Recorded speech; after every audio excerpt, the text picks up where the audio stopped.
माँ भारती को प्रणाम करते हुए आप सबके इस गुरु माता पिता को प्रणाम करता हूं। बच्चों को बहुत ढेर सारा प्यार और बुजुर्गों को राम राम। आज दुख कम करेंगे। 30 मिनट बाद आपको अपना दुख महसूस नहीं होगा, पक्की बात। वो कौन कौन से ऐसे योग हैं जो भीषण दुख देते हैं? कौन से उपाय हमें ऐसे योगों से बचने के लिए करते रहने चाहिए, पहले ये जानते हैं। और गुरु मंत्र में मैं कुछ आपको ऐसा बताऊंगा, फिर आप दुख महसूस नहीं करेंगे।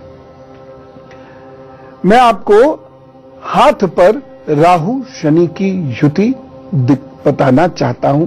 अगर ये आपके हाथ पर है तो आपको कुछ विशिष्ट उपाय किए बिना दुखों से छुटकारा नहीं मिलेगा। अब आप ये समझिए कि किस प्रकार से कुछ ग्रह यदि हाथ पर कुछ विशेष योग बनाते हो तो वह आपको जीवन पर्यंत दुखी रख सकते हैं, दुख देते रह सकते हैं।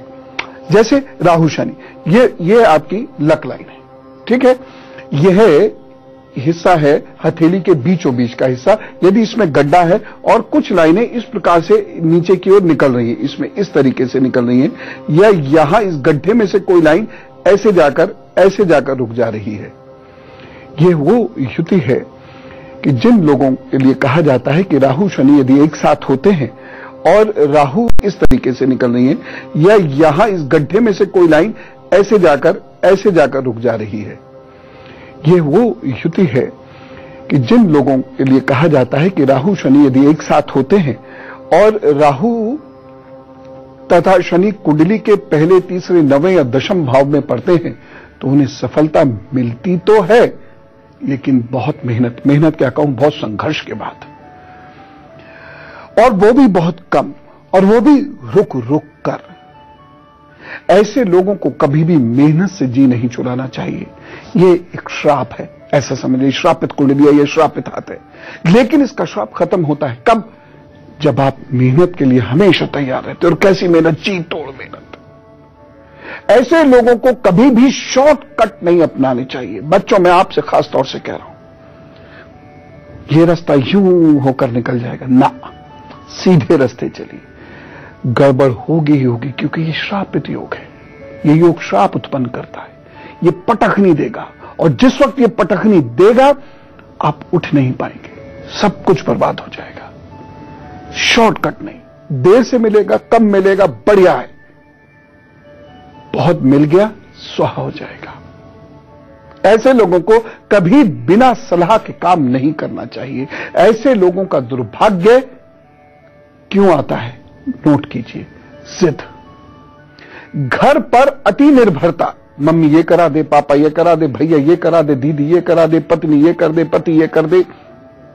लेकिन जब उन्हें जरूरत होती है हम उनका साथ नहीं देते।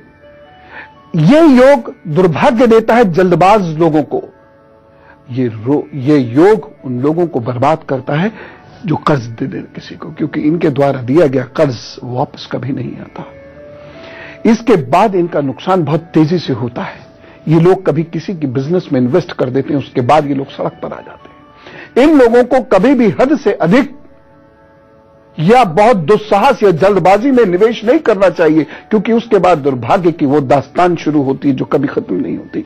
ऐसे लोगों को शांत और मौन अधिक रहना चाहिए, और ठहरे हुए व्यक्तित्वों के साथ या व्यक्तियों के साथ या अपने गुरु के साथ अधिक रहना चाहिए, क्योंकि उनके साथ बैठने से इनके मन में, इनके शरीर में शांति आने शुरू होगी, बेचैनी नहीं होगी, जल्दबाजी नहीं होगी। ये तब शॉर्टकट नहीं अपनाएंगे, नैतिकता के रास्ते से उतरेंगे नहीं। उतरते ही ये श्राप आपको घेर लेगा, उसके बाद बच नहीं सकते। ये मैं आपको बता रहा हूं।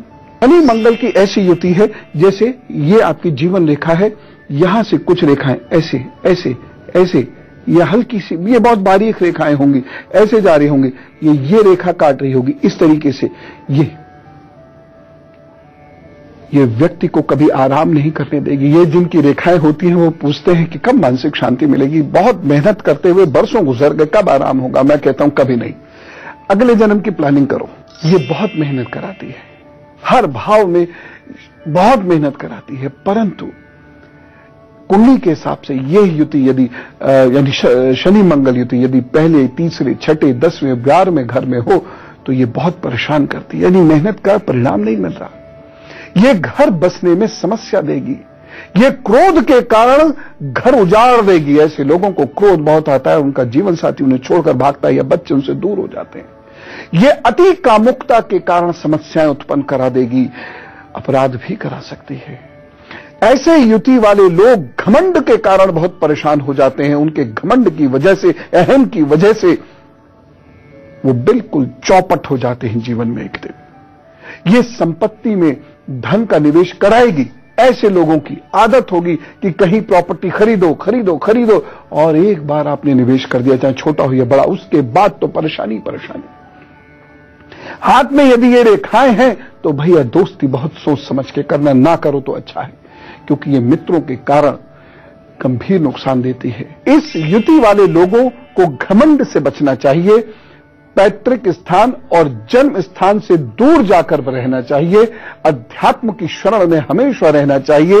विचारों की पवित्रता और शुद्धता हमेशा रखनी चाहिए। और सबसे महत्वपूर्ण बात यह है कि अपने स्वास्थ्य का इन लोगों को बहुत ध्यान रखना चाहिए।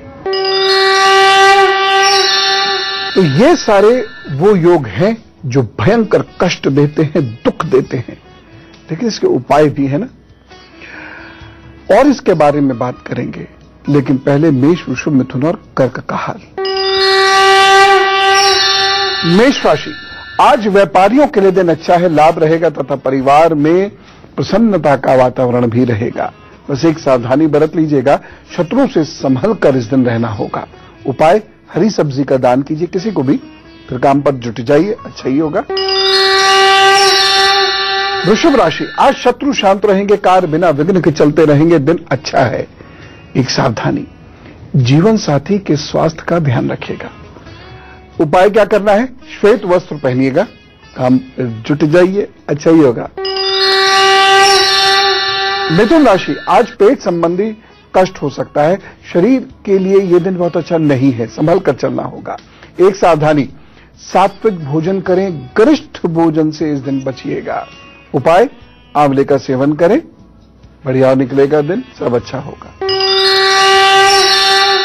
कर्क राशि, आज परिवार में अनबन हो सकती है, दिन शुभ नहीं कहा जा सकता, एक सावधानी बरतिएगा। इस दिन क्रोध ना करें तो अच्छा रहेगा। और उपाय, दूध का दान गरीब को कर दीजिएगा, प्रभु बहुत अच्छा करेंगे। अब कुछ लक्षण और समझिए। आपने कभी सोचा है कि घर में धन की बरकत क्यों नहीं होती? कभी यह सोचा है कि घर में कलह क्यों रहती है? परिवार के सदस्य हमेशा परेशान क्यों रहते हैं? इन सब का कारण पितृदोष हो सकता है, जो आपको और आपके परिवार को कभी भी चैन की सांस नहीं लेने देगा, कभी चैन से रहने नहीं देगा। जिन परिवारों में पितृदोष होता है वहां कुछ विशेष लक्षण उत्पन्न होते हैं, जैसे घर के सभी सदस्य आपस में झगड़ते हैं और तर्क बहुत करते हैं, घर के बच्चों के विवाह देरी से होते हैं या नहीं भी होते हैं, परिवार धीरे धीरे छोटा होता चला जाता है। जब पितृदोष बहुत बढ़ जाता है, बहुत मजबूत होता है, तो वंश रुक जाता है। घर में धन कभी नहीं रुकेगा। परिवार की सामाजिक मान प्रतिष्ठा में लगातार गिरावट आती रहेगी। घर का कोई हिस्सा बनते बनते रुक जाएगा या फिर टूटा फूटा रह जाएगा। समस्त साधनों के बावजूद घर के लोगों को बहुत कष्ट उठाना पड़ता है। ये एक भयंकर दोष और इसके कारण है हमारे पूरे जीवन को दुखमय करने का। इसका उपाय जो सामान्यतः लोग करते हैं, मेरा उपाय उससे थोड़ा हटकर है। सामान्यतः परंपरा यह है कि हम कुछ जगह पे जाते हैं और पितरों के लिए पूजा कराते हैं, पिंडदान आदि आदि करते हैं। मैं इसका निवारण ग्रहों में ढूंढता हूं। मेरे हिसाब से पितृदोष का निवारण ग्रह के माध्यम से, यज्ञ के माध्यम से होता है। मैं ऐसा मानता हूं, आप नहीं भी मान सकते हैं। फिलहाल सिंह, कन्या, तुला और वृश्चिक के दिन का हाल। सिंह राशि, आज व्यापारियों के लिए दिन अच्छा है, जमकर मेहनत करें, सुख की अनुभूति होगी। सावधानी रखिएगा, बहन से मत झगड़ पड़िएगा। और उपाय क्या करना है, सूर्य को अभी अर्घ्य दीजिए, नमस्कार कीजिए सूर्य को, काम पर जुट जाइए, प्रभु ठीक करेंगे। कन्या राशि, आज आप चिंता मुक्त होकर कार्य करेंगे, शत्रु मिलेंगे आज आपसे, मित्रवत मिलेंगे, मित्रवत व्यवहार करेंगे। पीछे क्या है यह आपको समझना होगा, लेकिन वैसे आपसे मित्रवत व्यवहार करेंगे, हो सकता है आज बाधा उत्पन्न ना करें। सावधानी रखिएगा, धैर्य मत खोइएगा। और उपाय, अरहर की दाल का दान कीजिए। तुला राशि, आज आप कल्पना की दुनिया में खोए रहेंगे, मन में अस्थिरता रहेगी, एकाग्रता कम होगी, लेकिन फिर भी दिन पूरा नहीं है। सावधानी क्या रखनी है, सात्विक संतुलित आचार विचार व्यवहार कीजिए, सब ठीक होगा। और उपाय क्या करना है, आप अर्गला स्तोत्र का पाठ कीजिए, वो सब ठीक करेंगे। वृश्चिक राशि, आज परिवार में मन थोड़ा सा बेचैन रहेगा, आपका लिए गए निर्णय सार्थक सिद्ध नहीं होंगे, तनाव भी हो सकता है, एक सावधानी रखिएगा। आज परिवार के मामले में, खासतौर से बाकी रिश्तेदारों के और कुनबे के मामले में आप दखलंदाजी मत कीजिएगा, नहीं तो प्रतिष्ठा की हानि हो सकती है। उपाय क्या करेंगे, हनुमान चालीसा का पाठ कीजिए, काम पर लगिए, सब अच्छा होगा। जो कर्म हम कराए हैं पूर्व जन्म में, वो हमारा पीछा आसानी से छोड़ते नहीं। इस जन्म में भी जो हम गड़बड़ कार्य कर देते हैं, वो हमारा पीछा आसानी से छोड़ते नहीं, कहीं ना कहीं हमें चोट बात देते हैं। अब जो है सो है, लेकिन फिर भी प्रभु ने एक मार्ग खोला है, और वह मार्ग है प्रायश्चित का, उपाय का। घर के सभी सदस्य किसी बृहस्पतिवार या अमावस्या को एक जगह इकट्ठे हों, फिर सभी लोग हवन कुंड के पास बैठ जाइए, सभी लोग एक एक नारियल और एक एक रुपया एक जगह रख दीजिए। घर के मुखिया दाहिने हाथ में हल्दी की माला लें, जो 108 दाने की हो, जिससे वह मंत्रों की गिनती करेंगे। बाकी सभी लोग बाएं हाथ में हल्दी की गांठ को इस तरह से दबा लें। दाहिने हाथ से हवन कुंड की अग्नि में आहुति दें। यह आहुति समिधा की भी हो सकती है, सामग्री की भी हो सकती है। अब आप लोग जोर से इस मंत्र का उच्चारण करें, ओम ग्राम ग्रीम ग्रोम सह गुरुवे नमः। कम से कम 5 मालाएं एक साथ कीजिए, उससे ज्यादा भी कर सकते हैं, जितना ज्यादा जप हो जाए तो अच्छा है। उसके बाद हल्दी की गांठ का दान कीजिए और सारे नारियल बहते हुए जल में प्रवाहित करें। लेकिन हमारे हिसाब से प्रवाह कौन सा होता है, नदी में कभी भी फेंक मत दीजिए, किनारे पर छोड़ दीजिए, या तो किसी के काम आ जाएगा और या फिर वहीं वह जमीन के अंदर धीरे धीरे गल जाएगा और लाभप्रद हो जाएगा। इसके बाद कुष्ठ रोगियों को भोजन करा दीजिए। ये सारे काम सभी लोग मिलकर करें, ऐसा नहीं कुछ लोग तुम लोग करा भाई, तुम ये कर दो, तुम वो कर दो, खुद बैठे नहीं। सब लोग उत्साह से इस कार्य को करें और बच्चों को भी इसमें शामिल करें, क्योंकि प्रभावित इससे कई पीढ़ियां होती हैं। अगर पूरा कुटुंब इस पूजा में भाग ले तो अच्छा है, लेकिन यदि किसी कारण से कोई नहीं आता है तो जितने भी लोग इसमें शामिल हो अच्छा है, उनका तो भला होगा ही होगा। एक विशेष उपाय, एक बात जो शायद आपको बुरी लगे या आपको हो सकता है आश्चर्यचकित करे, यदि कुंडली में कुछ गंभीर दोष हो तो जो सबसे अधिक 3 चीजें आपकी मदद करती हैं वो क्या है? इष्ट की आराधना, मुख्य ग्रह के उपाय और व्यवहार में परिवर्तन। यदि आप सोचें कि राहु शनि खराब है और यहां वहां जाकर बहुत सी हजारों रुपयों की पूजा करा लूंगा उससे वह ठीक हो जाएगा, ना होता। आपकी साधना, आपकी सतर्कता, आपके व्यवहार का परिवर्तन, यह आपके दुख दूर करेगा और कोई चीज नहीं। अतः इष्ट का मुख्य ग्रह और व्यवहार में परिवर्तन का सहारा लीजिए। इसलिए मैं बार बार कहता हूं, परिवर्तित तो परिवर्तन करो। गंभीर परेशानियों के उपाय लंबे समय तक करने होते हैं, 8 साल 10 साल, इतने भी लंबे समय तक करने पड़ सकते हैं। अतः फ्रस्ट्रेट नहीं होना है, विश्वास को तोड़ना नहीं है। मैंने आपको बताया ना, हमें लाभ होता हुआ नहीं दिखता तो हम टूटते हैं, लेकिन विद्वान व्यक्ति या समझदार व्यक्ति हमेशा ये सोचता है लाभ हो नहीं रहा कोई बात नहीं, लेकिन इन उपायों से नुकसान जरूर कम हो रहा है। फिलहाल लेते एक छोटा सा ब्रेक और उसके बाद फिर कुछ बातें के बाद। चलिए अब धनु मकर कुंभ और मीन का हाल जानते हैं। धनु राशि, आज आपको यात्रा करनी पड़ सकती है तथा यात्रा से आपको लाभ भी होगा। दिन शुभ है, रुके हुए कार्य पूर्ण करें। एक सावधानी, अपनी वस्तुओं का विशेष ध्यान रखिएगा यात्रा के दौरान, खासतौर से कीमती चीजों का।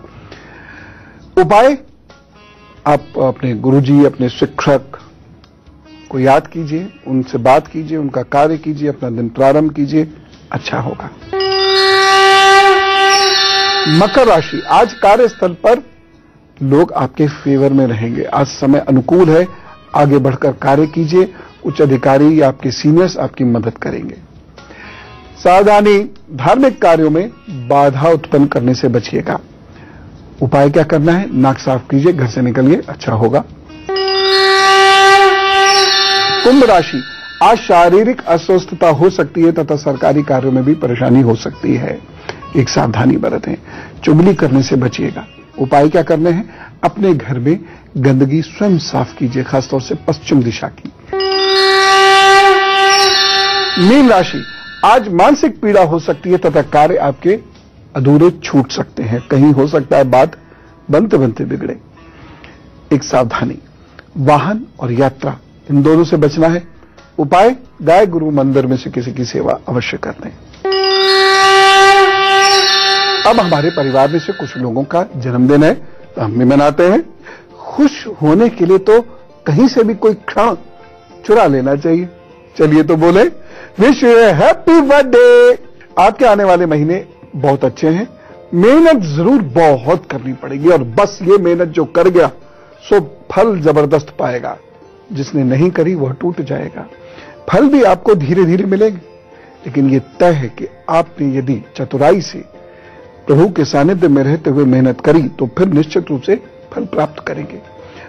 व्यवसाय और नौकरी के नए रास्ते खुलेंगे। इसका एक अर्थ यह भी बैठता है कि पुराने रास्तों में परेशानी होगी, हाँ होगी, लेकिन नए रास्ते खुलेंगे और वहां से आपकी तरक्की तेजी से होगी। आपके जो माताहत हैं, कोलीग्स हैं या जो सेवक हैं, उन लोगों की ओर से परेशानी आ सकती है। अपना व्यवहार भी ठीक रखिएगा और सतर्क भी रहिएगा। शरीर के दर्द के प्रति सावधान रहें। जून और अगस्त में आपको प्रसन्नता मिलेगी। उपाय जरूर करें, और उपाय यह है, हर शनिवार मजदूरों को भोजन कराइए। नीले रंग का अधिकाधिक प्रयोग कीजिए। नीले रंग की वस्तुओं का दान भी करते रहिएगा। प्रभु बहुत उन्नति दे, इस प्रार्थना के साथ ऑल द बेस्ट। चलिए अब सुख दुख बांटते हैं। यदि आपको कुछ पूछना, समझना है, समझाना या बताना हो तो इस आईडी पर लिख भेजिएगा, goodluckguru@itvnetwork.com। बस छोटी सी बात, बाकी अपना नाम और फोन नंबर जरूर लिख भेज दीजिएगा, हम खुद आपसे संपर्क कर लेंगे। प्रभु से प्रार्थना है कि जिन भी लोगों की यहां कोई भी परेशानी हो, प्रभु उन्हें वैसे ही ठीक कर दे। ओम।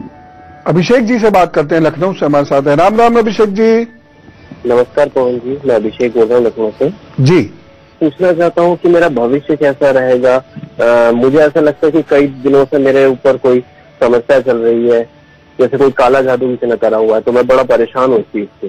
उपाय नंबर 1, जब आप सुबह को उठें, सूर्य दर्शन करें, अपने इष्ट के दर्शन करें और अपने माता पिता के इस तरीके से पांव छुएं, यानी दाहिने हाथ से दाहिना पांव, बाएं हाथ से बायां पांव, इस तरीके से पांव छुएं।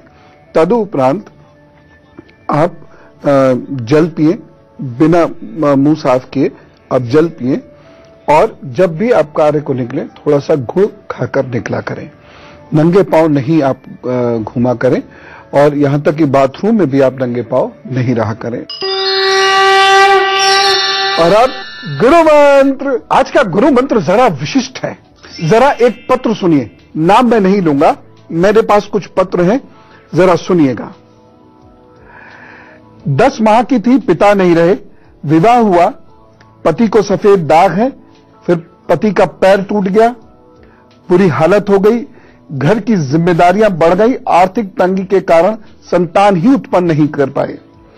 2 बच्चे गोद लिए, बाद में जब आर्थिक हालात ठीक हुए, वो काफी वर्षों के बाद ठीक हुए, 2 बच्चे गोद लिए, लड़की 8 वर्ष की होकर मर गई, लड़का स्वार्थी इतना हो गया, पूछता ही नहीं। अब कुछ ऐसा हुआ जीवन में कि अब सब लोग घृणा करते हैं, अड़ोसी पड़ोसी बात तक नहीं करते, रिश्तेदार पूछते तक नहीं है।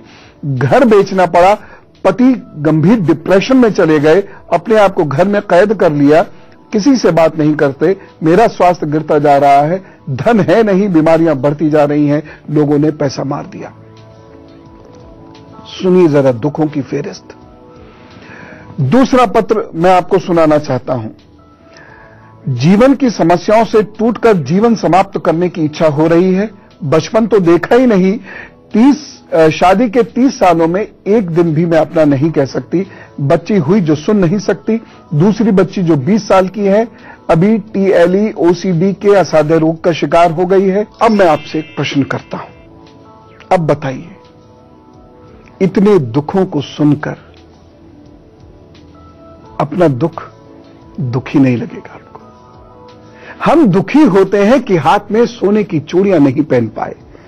जरा उनसे पूछिए जिनके हाथ ही खो गए। हम परेशान हैं कि बड़ा मकान और बड़ी गाड़ी नहीं है। जरा भूकंप की तस्वीरें देख लीजिए, दुख गायब हो जाएगा।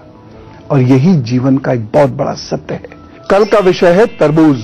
सब लोग तरबूज खूब खा रहे हैं। तरबूज खाने में सावधानी क्या रखनी है, कैसे पहचाने कि ये तरबूज सही है या नहीं, कल बात करेंगे। राम राम, नमस्कार।